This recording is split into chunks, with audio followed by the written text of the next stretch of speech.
Hello guys, praise the lord. పోయిన వీడియోలో మనము లేమేకు నుంచి నోవాహు వరకు తెలుసుకున్నాము. నోవాహు సంతతి గురించి తెలుసుకున్నాము. ఆ వీడియో ఎవరైనా చూడకుండా ఉంటే ఆ వీడియో చూసే ప్రయత్నం చేయండి, మీకు ఇంకాస్త ఈజీగా అర్థమవుతుంది. ఈ వీడియోలో మనము నోవాహు సంతతి అయిన షేము, హాము, యాపేత్ అని వారి వంశావళి ఎలా వృద్ధి చెందింది, వాళ్ళ వంశంలో నుంచి అబ్రహాం ఎలా వచ్చాడో తెలుసుకునే ప్రయత్నం చేద్దాం. మరి అంతేకాకుండా అబ్రహాం జీవిత చరిత్రను గురించి తెలుసుకునే ప్రయత్నం చేద్దాం. అంతకంటే ముందు మా ఈ వీడియోకు కాస్త లైక్ చేయండి. లైక్ చేసి చూస్తే మాకు ఇంకాస్త బూస్ట్ ఇచ్చిన వాళ్ళు అవుతారు. ఈ వీడియో లైక్స్ టార్గెట్ వచ్చేసి 100 లైక్స్. ఫాస్ట్గా కంప్లీట్ చేయండి. ఇంకొక కొత్త వీడియోతో మీ ముందుకు వస్తాం. ఇంకా ఫాస్ట్గా టాపిక్లోకి వెళ్దాం.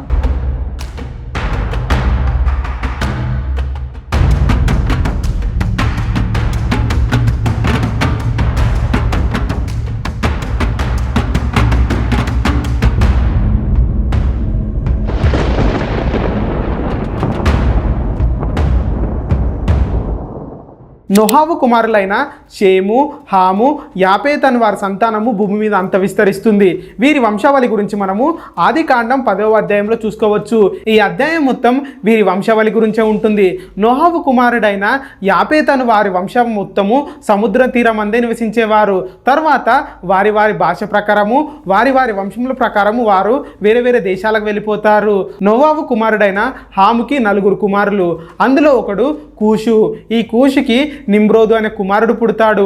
ఈయన భూమి మీద పరాక్రమశాలి అయిన వేటగాడు. నోవాహు కుమారుడైన షేముకి 5 మంది కుమారులు. అందులో ముఖ్యమైన వాడు అర్పక్షదు. ఈ అర్పక్షాద్కి షేలావు అనే కుమారుడు పుడతాడు. ఈ షేలావుకి ఏబేరు అనే కుమారుడు పుడతాడు. ఏబేరుకి 2 కుమారులు పుడతారు. అందులో ఒకరి పేరు పెలేగు, ఇంకొకరి పేరు యొక్తాను. వీరి దినములలోని భూమి దేశాల్లాగా విభజింపబడుతుంది. యొక్తానుకు మొత్తము 13 మంది కుమారులు. వీరిని గురించి మనము ఆదికాండము 10వ అధ్యాయము 26వ వచనం నుంచి 29వ వచనం వరకు చూసుకోవచ్చు. అప్పుడు భూమి మీద అంతా ఒకటే లాంగ్వేజ్ ఉండేది, అంటే అందరూ ఒకటే భాష మాట్లాడేవారు. అప్పుడు వారందరూ సీనారు దేశంలోని ఒక మైదానంలో నివసించేవారు. వారందరికీ ఒక ఐడియా వస్తుంది. అదేంటిదంటే మనమందరం భూమి మీద చెదిరిపోకుండా ఒకే చోట ఉండి ఒక పట్టణాన్ని, ఒక గోపురాన్ని నిర్మించాలనుకుంటారు. అప్పుడు వారు రాయికి ప్రతిగా ఇటుకలను వాడాలనుకుంటారు, అడుసుకు ప్రతిగా మట్టిని వాడాలనుకుంటారు. వాళ్ళు అనుకున్నట్టుగానే ఇటుకలను బాగా కాల్చి ఇటుకలను తయారు చేస్తారు. వారు ఆకాశంకంటూ ఒక గొప్ప శిఖరం గల గోపురాన్ని నిర్మించాలనుకుంటారు. దాన్ని కట్టడం ద్వారా ఒక గొప్ప పేరును సంపాదించుకోవాలనుకుంటారు. వాళ్ళు అనుకున్నట్టుగానే దాన్ని కట్టడం కూడా స్టార్ట్ చేస్తారు. దాన్ని చూడ్డానికి ఎవరు దిగి వస్తారు తెలుసా? దేవుడని యెహోవా అని ఆ కట్టడాన్ని చూడ్డానికి దిగి వస్తాడు. అప్పుడు దేవుడు వారిని చూసి ఇలా అనుకుంటాడు, భూమి మీద అంతా ఒకే భాష ఉంది కనుక వీరందరూ ఇలాంటి పనులు చేస్తున్నారు. అదే భాష వేరువేరుగా ఉంటే వీళ్ళు ఇలాంటి పనులు చేయరని తలంచి దేవుడు వీరి భాషలన్నింటినీ తారుమారు చేస్తారు. అప్పుడే భూమి మీద అంతా వేరే వేరే భాషలు పుట్టుకొస్తాయి. అలా వారికి ఒకరి భాష ఒకరికి అర్థం కాకపోవడం వల్ల ఆ కట్టడాన్ని నిర్మించడం ఆపేస్తారు. అప్పుడు దేవుడైన యెహోవా వారిని అందరినీ భూమి మీద అంతటా చెదరగొడతారు. దీనిని గురించి మనము ఆదికాండము 11వ అధ్యాయము 9వ వచనంలో చూసుకోవచ్చు. నేను మీకు ఇంతకుముందే చెప్పినట్లు అర్పక్షదు కుమారుడు షేలావు, షేలావు కుమారుడు ఏబేరు, ఏబేరు కుమారుడు పెలేగు, పెలేగు కుమారుడు రాయు, రాయు కుమారుడు సెరూగు, సెరూగు కుమారుడు నాహోరు, నాహోరు కుమారుడు తేరాహు, తేరాహుకు మొత్తము 3 కుమారులు, అబ్రాము, నాహోరు, హారాను. తేరాహు తన కుటుంబంతో కలిసి కల్దీల దేశమైన ఊరు అనే ప్రదేశంలో నివసించేవాడు. తేరాహు ఒక విగ్రహారాధికుడు. తన కుటుంబం కూడా విగ్రహారాధన చేసేది. తమ ఊర్లో ఉన్న వాళ్ళు కూడా వేరే వేరే ప్రతిమలను పూజించేవారు. ఈ తేరాహు ఇతర దేవతల ప్రతిమలను తయారు చేసేవాడు. ఎలాగంటే రాయి మీద కానీ ఉడ్డు మీద కానీ ఆ ప్రతిమలను చెక్కేవాడు. ఇంకొక మాటలు చెప్పాలంటే తేరాహు ఒక విగ్రహారాధికుడు. దీనిని గురించి మనము యెహోషువ 24వ అధ్యాయము 2వ వచనంలో చూసుకోవచ్చు. ఇంత విగ్రహారాధన ఉన్న ఊరిలో, ఇంత విగ్రహారాధన జరుగుతున్న ప్రజల మధ్య అబ్రహాంకు ఏ దేవుడు నిజమైన దేవుడు అసలు అర్థం కాలేదు. ఎందుకంటే తన చుట్టుపక్కల ఉన్న వాళ్ళందరూ చాలామంది అన్య దేవతలను పూజించేవారు. అందువల్ల అబ్రహాంకు ఎవరు నిజమైన దేవుడో అనేది అర్థం కాకపోయేది. అబ్రహాము పెరిగి పెద్దవాడైన తర్వాత అబ్రహాము షారాయిని పెళ్లి చేసుకున్నాడు. తన సహోదరుడైన నాహోరు కూడా మిల్కాను పెళ్లి చేసుకున్నాడు. అబ్రహాము ఇంకొక సహోదరుడైన హారాను కూడా పెళ్లి చేసుకున్నాడు. ఆయనకు లోతు అనే కుమారుడు పుట్టాడు. ఈ హారాను హారాను తన తండ్రి కంటే ముందే చనిపోతాడు, తన సొంత పట్టణంలోనే. శారాయి గొడ్రాలు, ఎందుకంటే తనకు పిల్లలు లేరు గనక. శారాయి, అబ్రహాము, లోతు, తేరావు కలిసి కల్దీల దేశమైన ఊరును వదిలిపెట్టి బయలుదేరుతారు. వాళ్ళు వెళుతూ ఉండగా వారికి హారాను అనే ఒక పట్టణం కనిపిస్తుంది. అక్కడ వారు నివసిస్తారు. అక్కడే అబ్రహాము తండ్రి అయిన తేరావు తను 200 సంవత్సరాలు బ్రతికి చనిపోతాడు. హారానులోనే దేవుడు అబ్రహాంతో ఇలా మాట్లాడతాడు: నీవు లేచి నీ దేశం నుండి, నీ బంధువుల యొద్ద నుండి, నీ తండ్రి ఇంటి నుండి బయలుదేరి నేను నీకు చూపించు దేశమునకు వెళ్ళుము. నిన్ను గొప్ప జనముగా చేసి నిన్ను ఆశీర్వదించి నీ నామమును గొప్ప చేసేదను. నీవు ఆశీర్వాదంగా నుందువు. నిన్ను ఆశీర్వదించు వారిని ఆశీర్వదించెదను, నిన్ను దూషించు వారిని శపించెదను. భూమి యొక్క సమస్త వంశములు నీ యందు ఆశీర్వదించబడునని దేవుడు చెప్తాడు. అబ్రహాము దేవుడైన యెహోవా చెప్పిన దాని ప్రకారము అబ్రహాము తన భార్య అయిన శారాను, లోతుని తీసుకొని హారానులో వారు సంపాదించిన ఆస్తిని అంతా తీసుకొని హారాను నుండి బయలుదేరుతారు. అప్పుడు అబ్రహాము వయసు 75 సంవత్సరాలు. దీనిని గురించి మనము ఆదికాండము 12వ అధ్యాయము 4వ వచనంలో చూసుకోవచ్చు. వాళ్ళు అక్కడి నుంచి బయలుదేరి కానానుకు వస్తారు. కానాను దేశంలోని షెకేము అనే ప్రాంతంలోని మోరియా దగ్గరలో ఉన్న సింధూర వృక్షము దగ్గర తమ గుడారాన్ని వేసుకొని నివసిస్తారు. అప్పుడు దేవుడైన యెహోవా అబ్రహాముకు ప్రత్యక్షమై ఇలా మాట్లాడతాడు: ఈ దేశాన్ని నీ సంతానంలోకి ఇస్తానని చెప్తాడు. ఆ మాటలు విన్న అబ్రహాము తనకు ప్రత్యక్షమైన దేవునికి ఒక బలిపీఠాన్ని కడతాడు. తర్వాత అబ్రహాము అక్కడి నుంచి బయలుదేరి బేతేలుకు హాయికి మధ్యలో ఉన్న ఒక ప్లేస్లో గుడారం వేసుకొని అక్కడ ఒక బలిపీఠం కట్టి దేవుడైన యెహోవాకు ప్రార్థన చేస్తాడు. అబ్రహాము ఇంకా ప్రయాణం చేస్తూ దక్షిణ దిక్కుకు వెళ్తాడు. అక్కడికి వెళ్ళినాక ఆ కంట్రీలో కరువు వస్తుంది. అంటే అబ్రహాము ఉన్న దేశంలో కరువు వస్తుంది. అప్పుడు అబ్రహాము దేవునికి అడగకుండా ఐగుప్తునకు బయలుదేరుతారు. ఇంకాస్త దూరంలో ఐగుప్తు ఉన్నదనగా శారాతో అబ్రహాము ఒక ఒప్పందం చేసుకుంటాడు. అదేంటిదంటే, నీవు చాలా చక్కని దానివి, నీ నిమిత్తము నా ప్రాణం పోకుండా నన్ను కాపాడాలంటే నువ్వు నా చెల్లెలు అని చెప్తారు. దీనిని గురించి మనము ఆదికాండము 12వ అధ్యాయం 11వ వచనంలో చూసుకోవచ్చు. వారు ఐగుప్తు దేశంలోకి ప్రవేశించినప్పుడు శారాయిని చూసి ఐగుప్తు ప్రజలందరూ ఇలా మాట్లాడుకుంటారు: శారాయి చాలా చక్కగా ఉంది, చాలా అందంగా ఉందని చెప్పి ఐగుప్తు రాజైన ఫారో దగ్గర పొగుడుతారు. అప్పుడు ఫారో సేవకులు శారాయిని తన ఇంటికి తీసుకొని వస్తారు. ఫరో రాజు శారాయిని బట్టి అబ్రహాంకి ఎంతో మేలు చేస్తాడు. ఎలాగంటే అబ్రహాంకి గొడ్లనిస్తాడు, గొర్రెలనిస్తాడు, ఆడగాడిదలనిస్తాడు, మొగగాడిదలనిస్తాడు, ఒంటెలనిస్తాడు, దాసులనిస్తాడు, దాసీలనిస్తాడు. ఈ దాసీలలో ఒక ఆమెనే హాగరు. అయితే దేవుడైన యెహోవా శారాయిని బట్టి ఫరో కుటుంబాన్ని మొత్తము మహావేదనల చేత బాధ పెడతాడు. ఈ బాధలన్నీ చూసిన ఫరో రాజు అబ్రహాంని తన ఇంటికి పిలుచుకుంటాడు. ఇంటికి పిలుచుకొని, అబ్రాము, నీవు చేసిందేంటి? ఈమె నీ భార్య అని నాకెందుకు చెప్పలేదు? ఈమె నీ సహోదరుని నాకెందుకు తెలిపావు? ఈమెను నేను భార్యను చేసుకుందనేమో, ఇదిగో నీ భార్యను నువ్వు తీసుకపో అని చెప్పి అబ్రహాంతో చెప్తాడు. అయితే అబ్రహాము అక్కడి నుంచి బయలుదేరుతాడు. అబ్రహాము చాలా ధనవంతుడు. అబ్రహాం దగ్గర చాలా బంగారము, వెండి, పనివారు, పశువులు ఇలా చాలామంది ఉండేవారు. అబ్రహాము తిరిగి తాను ముందు గుడారం వేసుకున్న ప్లేస్కి, అంటే హాయికి మరియు బేతేలుకు మధ్యలో ఉన్న ఒక ప్లేస్లో గుడారం వేసుకుంటాడు. దీనిని గురించి మనం ఆదికాండము 13వ అధ్యాయం 3వ వచనంలో చూసుకోవచ్చు. అక్కడ అబ్రహాము ముందే కట్టించిన బలిపీఠం దగ్గర యెహోవా నామంలో ప్రార్థన చేస్తాడు. లోతు చాలా ధనవంతుడు. లోతు దగ్గర చాలా మంది పని వాళ్ళు ఉన్నారు, చాలా పశువులు కూడా ఉన్నాయి. ఒకరోజు ఏమవుతుందంటే, అబ్రహాము దగ్గర పశువులు కాచుకునే వారికి, లోతు దగ్గర పశువులు కాచుకునే వారికి ఒక గొడవ అవుతుంది. అప్పుడు వాళ్ళందరూ అబ్రహాం దగ్గరికి వచ్చినప్పుడు అబ్రహాము లోతుతో ఇలా అంటాడు: లోతు, నీవు నేను బంధువులము, మన మధ్యలో ఇలా గొడవలు ఉండడం మంచిది కాదు, మనం ఇద్దరం విడిపోదాము. నీవు ఎక్కడికి వెళ్తావో చెప్పు, నీవు కుడివైపుకి వెళ్తే నేను ఎడం వైపుకి వెళ్తాను, నువ్వు ఎడం వైపుకి వెళ్తే నేను కుడివైపుకి వెళ్తానని చెప్పి లోతుతో చెప్తాడు. అప్పుడు లోతు తన కోసం పచ్చటి ప్రాంతమైన సొదొమ గొమొరాని ఎన్నుకుంటాడు. లోతు అబ్రహామును విడిచిపెట్టి సొదొమ గొమొర సైడ్ వెళ్ళి అక్కడ గుడారం వేసుకొని నివసిస్తాడు. సొదొమ గొమొర చాలా చక్కగా పచ్చగా ఉంటుంది చూడ్డానికి.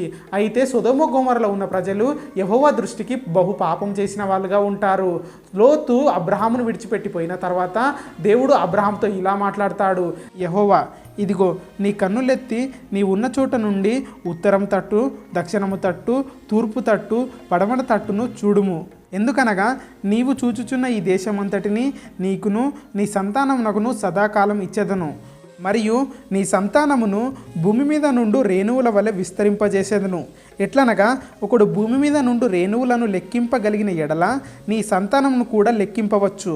నీవు లేచి ఈ దేశం యొక్క పొడుగున వెడల్పున దానిలో సంచరించుము, అది నీకిచ్చదనని అబ్రాహాముతో చెప్పెను. తర్వాత అబ్రహాము తాను ఉన్న ప్రదేశాన్ని విడిచిపెట్టి హెబ్రోనుకు వచ్చి మమ్రే దగ్గర ఉన్న సింధూర వృక్షము దగ్గర తన కొరకు ఒక గుడారాన్ని వేసుకుంటాడు. అక్కడ యెహోవాకు ఒక బలిపీఠం కడతాడు. కొన్ని రోజుల తర్వాత లోతు ఉన్న ప్రాంతంలో యుద్ధం జరుగుతుంది. సొదొమ గొమొర్రా అనే ఈ ప్రాంతం మీదకి వేరే దేశపు రాజులు వచ్చి యుద్ధం చేస్తారు.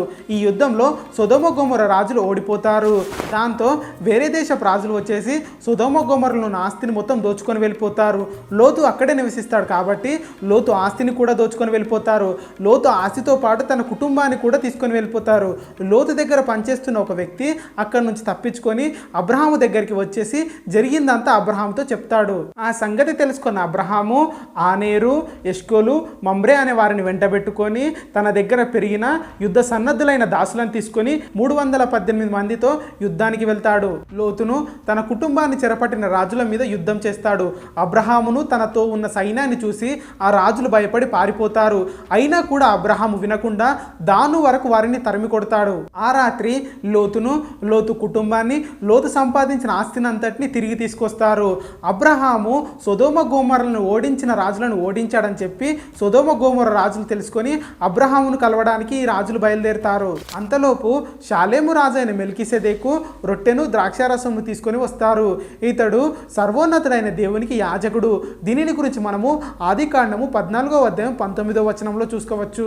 అప్పుడు మెల్కీసెదెకు రొట్టెను ద్రాక్షారసంను అబ్రహాంకి ఇచ్చి ఆశీర్వదించి ఇలా అంటాడు, ఆకాశానికిని భూమికిని రాజైన సర్వోన్నతుడైన దేవుని వలన అబ్రహాము ఆశీర్వదించబడునుగాక.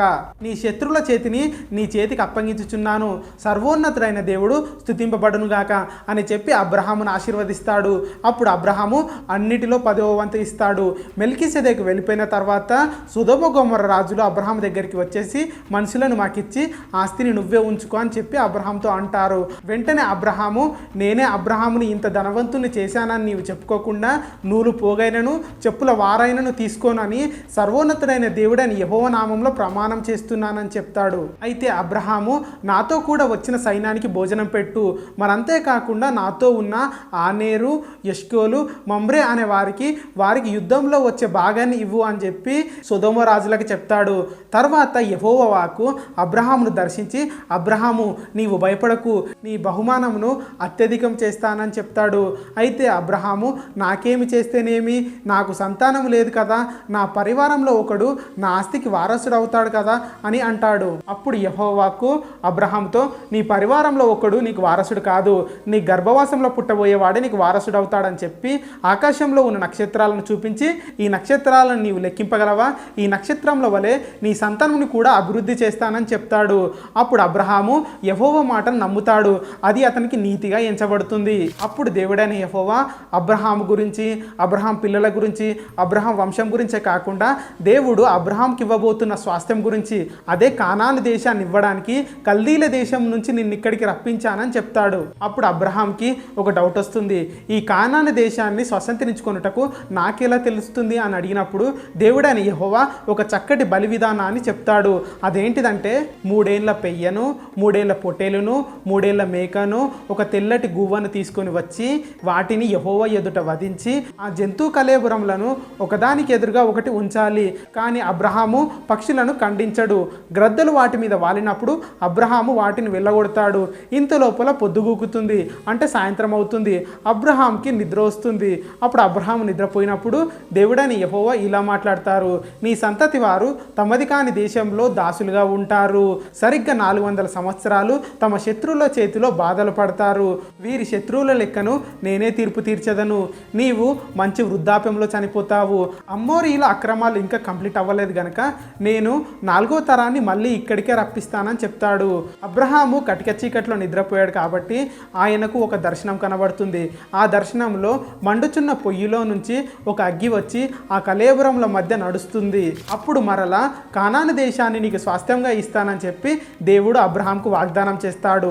అబ్రహాము షారాయి కానానులో 10 సంవత్సరాలు ఉన్న తర్వాత షారాయి ఒకరోజు అబ్రహాం దగ్గరికి వచ్చి, నాకు పిల్లలు లేరు గనక నా దాసి అయిన హాగరును నీకు ఇస్తున్నాను, తనని పెళ్లి చేసుకో, తనకు బుట్ట పుట్టబోయే పిల్లలు నాకు పిల్లలు అవుతారని చెప్తుంది.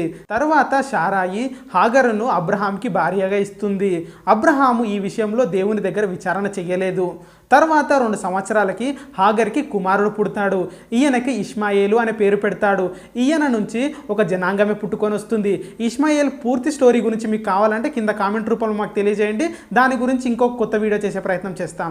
అబ్రహాము 99 సంవత్సరాలు ఉన్నప్పుడు దేవుడని యెహోవా అబ్రహాముకు ప్రత్యక్షమై కొంచెం కోపంతో, వార్నింగే అనుకోవచ్చు, ఇలా అంటాడు, నేను సర్వశక్తి గల దేవుడను, నా సన్నిధిలో నడుచుచు నిందారహితుడిగా ఉండుము అని అబ్రహాముతో చెప్తాడు. దేవుడు అబ్రహాముతో తనని తాను సర్వశక్తి గల దేవుడను అని ప్రత్యక్షపరచుకున్నది ఇక్కడే. దీనిని గురించి మనము ఆదికాండము 17వ అధ్యాయము 1వ వచనంలో చూసుకోవచ్చు. తర్వాత దేవుడు అబ్రహాముతో మాట్లాడుతూ ఇలా అంటాడు, నీవు జనములకు తండ్రిగా అవుదువు, నీలో నుంచి రాజులు వస్తారు, నేను నీతో నిబంధన స్థిరపరుచున్నానని చెప్తాడు. ఇక నుంచి నీ పేరు అబ్రాహాం కాదు అబ్రహాము అని పిలువబడుతుందని చెప్తాడు. నీకును నీ పిల్లలకును ఈ దేశాన్ని స్వాస్థ్యంగా ఇస్తానని చెప్తాడు. నీవు నీ పిల్లలు నా నిబంధనను పాటించాలి. అదేంటిదంటే మీలో ఉండు ప్రతి మగవాడు కూడా సున్నతి పొందాలి. మీ ఇంట్లో పుట్టిన పిల్లవాడైనా నీవు కొనుక్కున్న దాసుడైనా సున్నతి పొందాలి. అలా సున్నతి పొందని ఎడల నీ జనములో నుంచి కొట్టివేయబడతాడని చెప్తాడు. ఇక మీదట నీ భార్య పేరు శారాయి అనబడదు, ఈమె పేరు శారా, ఎందుకంటే ఈమె జనములకు తల్లి ఆగును, ఈమెను నేను ఆశీర్వదించదను, రాజులు ఆమె వలన కలుగును అని చెప్తాడు. అప్పుడు అబ్రహాము దేవుడైన యెహోవాకు సాగిలపడి నవ్వి, 100 సంవత్సరాలున్న నేను పిల్లల్ని కంటానా, 99 సంవత్సరాలున్న శారా పిల్లల్ని కంటదా అని మనసులో అనుకొని హాగర్కు పుట్టిన ఇష్మాయేల్ను ఆశీర్వదించమని దేవుణ్ణి అడుగుతారు. అలా వారు ప్రార్థిస్తూ ఉండగా దేవుడైన యెహోవా అబ్రహాంతో ఇలా అంటాడు, శారాయి ఖచ్చితంగా పిల్లోని కంటుంది, అతనికి నీవు ఈసాకు అని పేరు పెడతావని చెప్తాడు. అలాగే ఇష్మాయేల్ను కూడా ఆశీర్వదిస్తానని చెప్తాడు. తర్వాత అబ్రహాము దేవుడు చెప్పిన ప్రకారము తన ఇంట్లో వాళ్ళందరూ సున్నతి పొందుతారు. ఒకరోజు అబ్రహాము బయట కూర్చొని ఉన్నప్పుడు ఒక 3 వ్యక్తులు తన ఇంటి దగ్గరికి వస్తారు. అబ్రహాము వాళ్ళని చూసి వారి దగ్గరికి వెళ్ళి వారికి సాగిలపడి నమస్కారం చేసి మా ఇంటికి రండి అని చెప్పి వారిని పిలుస్తాడు. వాళ్ళ ఇంటికి రాగానే అబ్రహాము శారాయిని పిలిచి 3 మాణిక్యాల సన్నని పిండితో రొట్టెలు చేయమని చెప్తాడు. తర్వాత అబ్రహాము మంచి లేగదూడను రెడీ చేయమని తన పనివాడితో చెప్తాడు. పాలను వెన్నను సిద్ధం చేసి తమ ఇంటికి వచ్చిన వారికి భోజనం పెడతారు. అప్పుడు వాళ్ళు నీ భార్య అయిన శారా ఎక్కడా అని అబ్రహామును అడిగినప్పుడు అబ్రహాము తాను గుడారంలో ఉందని చెప్తాడు. అప్పుడు వారు నీ భార్య అయిన శారాయి ఒక కుమారుణ్ణి కంటుందని చెప్తారు. ఈ మాటలన్నీ శారాయి గుడారంలో ఉండి వింటుంది. తర్వాత ఆమె ఇలా అనుకుంటుంది, నేను చాలా ముసలిదానిని, నా యజమానుడు కూడా వృద్ధుడు అని నవ్వుకుంటుంది.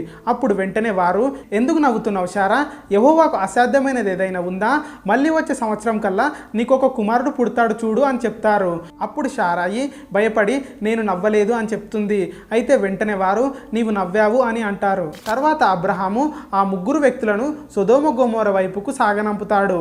అప్పుడు దేవుడైన యెహోవా నేను చేయబోయే పనులను అబ్రహాము దగ్గర దాచిపెడతానా అని చెప్పి సొదొమ గొమొర్రా మీదికి వచ్చి ఉగ్రతను గురించి అబ్రహాముతో చెప్తాడు. అదంతా విన్న అబ్రహాము బాధపడి యెహోవాకు బ్రతిమలాడుకోవడం మొదలు పెడతాడు. ఎలా అంటే, అయ్యా అక్కడ 50 మంది నీతిమంతులు ఉంటే ఆ దేశాన్ని కాపాడుతావా అని అడుగుతాడు. దేవుడు 50 మంది నీతిమంతులు ఉంటే వారిని కాపాడుతానని చెప్తాడు. తర్వాత అబ్రహాము అక్కడ 45 మంది నీతిమంతులు ఉంటే కాపాడుతావా అని అడుగుతాడు. అప్పుడు దేవుడు 45 మంది నీతిమంతులు ఉంటే కూడా కాపాడుతానని చెప్తాడు. ఇలా 30 మంది నీతిమంతులు ఉంటే కాపాడుతావా అని అడుగుతాడు. మళ్ళీ 20 మంది నీతిమంతులు ఉంటే కాపాడుతావా అని అడుగుతాడు. లాస్ట్కు చివరికి 10 మంది నీతిమంతులు ఉన్నా కూడా కాపాడుతావా దేవా అని అడిగినప్పుడు దేవుడు 10 మంది నీతిమంతులు ఉంటే కూడా సొదొమ గొమొర్రాను కాపాడుతానని చెప్తాడు. కానీ ఆ సొదొమ గొమొర్రా పట్టణాలలో 10 మంది నీతిమంతులు కూడా దేవునికి కనబడరు. ఇంతలా సొదొమ గొమొర్రా అనే పట్టణాలు నాశనమైపోయాయి. ఇందువల్ల దేవుడు సొదొమ గొమొర్రా పట్టణాన్ని నాశనం చేయాలనుకుంటాడు. నెక్స్ట్ వచ్చే వీడియోలో లోతు ఫుల్ స్టోరీ గురించి సొదొమ గొమొర్రా ఎలా నాశనమైందో తెలుసుకునే ప్రయత్నం చేద్దాం. మా ఈ వీడియోలను ఇలానే చూస్తూ ఉండండి. మా ఇన్ఫర్మేషన్ కూడా మీకు నచ్చినట్లయితే తప్పకుండా ఒక లైక్, షేర్, సబ్స్క్రైబ్ చేయడం మాత్రం మర్చిపోకండి. ఖచ్చితంగా లైక్ చేయండి. పోయిన వీడియోకు 100 లైక్స్ టార్గెట్ ఇచ్చాం, అది ఇంకా కంప్లీట్ అవ్వలేదు. ఆ వీడియో ఎవరైనా చూడకుండా ఉంటే ఆ వీడియో కూడా చూసే ప్రయత్నం చేయండి. Praise the lord.